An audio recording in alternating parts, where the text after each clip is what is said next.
Good morning, students. Whatever the time it is, welcome to my YouTube channel, Commerce Point. आज हम पढ़ेंगे बहुत ही important topic है business finance का। बहुत ही एक ऐसा टर्म है जो बहुत ही कंफ्यूजिंग लगता है सबको, जो कि है ओवर कैपिटलाइजेशन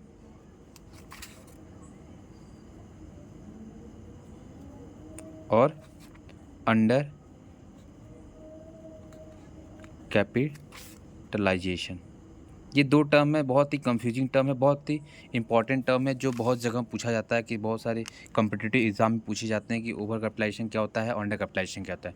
बहुत ही माइनर डिफरेंस है। अगर आप इसको समझ गए हैं तो आप समझ जाएंगे कि ओवर कैपिटलाइजेशन क्या होता है, अंडर कैपिटलाइजेशन क्या होता है। पहला टर्म है क्या है? पहला टर्म है ओवर कैपिटलाइजेशन। हम पहले समझेंगे ओवर कैपिटलाइजेशन क्या होता है। आपको ओवर कैपिटलाइजेशन समझने से पहले आप कैपिटलाइजेशन तो पता ही होगा, कैपिटलाइजेशन क्या होता है। कैपिटलाइजेशन क्या होता है? कैपिटलाइजेशन क्या होता है कि प्रोसेस होता है determining the overall capital requirement of the fund of a company. Company को कितनी फंड की ज़रूरत है, कितनी कैपिटल की ज़रूरत है, उसका एस्टिमेशन करना ही हमारा क्या कहलाता है? कैपिटलाइजेशन। ठीक है, अब हम पढ़ेंगे ओवर कैपिटलाइजेशन। ओवर कैपिटलाइजेशन क्या होता है? जब समझ जैसे कि ओवर कैपिटलाइजेशन क्या होता है कि जब कोई कंपनी जो उस पर अपनी कैपिटल पे जो उसको रिक्वायर्ड रेट ऑफ अर्निंग है, जो मार्केट कैपिटलाइजेशन अर्निंग रेट है, अगर उसको वो अचीव नहीं कर पाती, इसको वो अर्न नहीं कर पाती, इसको बोलते हैं ओवर कैपिटलाइजेशन। सिंपली अगर समझें, मान लीजिए एक कंपनी है जिसका नाम है ए लिमिटेड। ठीक है, उसने 50 लाख रुपए कैपिटल इन्वेस्ट किया है और उसको वो एक्सपेक्ट कर रहा है कि उसको रिटर्न मिलेगा, उसको 12% के रेट से उसको रिटर्न मिलेगा। इसका रेट कितना हो जाएगा? 12×5 = 60 हज़ार रुपये। ठीक है, अगर उसने एज्यूम कर लिया, एक्सपेक्ट किया है कि उसको इस रेट से पैसा मिलेगा। ठीक है, बट उसको कितना मिल रहा है? उसको मार्केट कैपिटलाइजेशन के रेट से कितना मिल रहा है? उसको पैसा कितना मिल रहा है? 10% है। तो 10% कितना हो जाएगा? 50 हज़ार। उसको मिल रहा पैसा इतना, बट कितना मार्केट कैपिटलाइजेशन उसने एक्सेप्ट किया था? कितना एक्सेप्ट किया था कि उसको 60 हज़ार पैसा मिलेगा।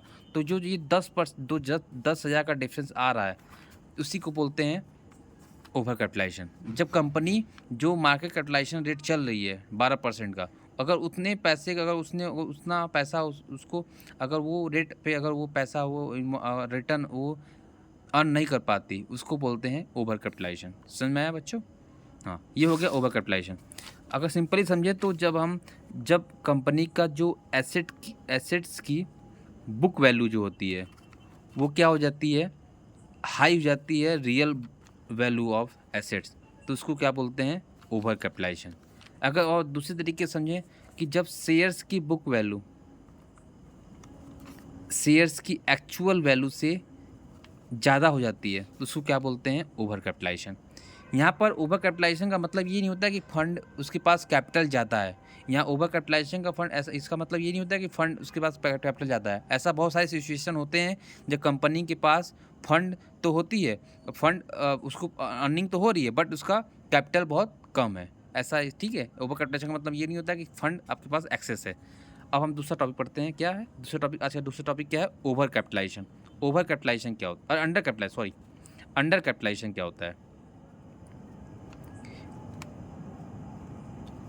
अंडर कैपिटलाइजेशन ये ठीक ओवर कैपिटलाइजेशन का उल्टा है। जब कंपनी जो मार्केट रेट की जो अर्निंग है उसकी कैपिटल एम्प्लॉयड पे, अगर उससे ज़्यादा अर्न करती है, तो उसको बोलते हैं अंडर कैपिटलाइजेशन। सपोज ए लिमिटेड है, उसकी कैपिटल है 50 लाख रुपए, और वो एक्सपेक्ट कर रहा है कि उसको पैसा मिलेगा कितना? 10% के रेट से, मतलब कि 50 हज़ार।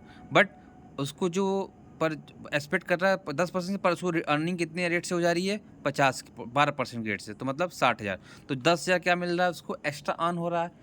तो मतलब इस उसने पैसा कैपिटल एम्प्लॉयड किया था इस रेट से, बट इसको अर्निंग कितना मिल रहा है? इस रेट से। तो मतलब इसको कैपिटल एम्प्लॉयड कितने रेट से करना चाहिए था? 12% की रेट से। मतलब कि इसको पैसा कितना पैसा एम्प्लॉयड करना चाहिए था? 60 लाख, बट उसने एम्प्लॉयड कितना किया है? 50 लाख। मतलब 10 लाख उसने कम पैसा एम्प्लॉयड किया है बिजनेस में, तो उसको क्या बोलेंगे हम?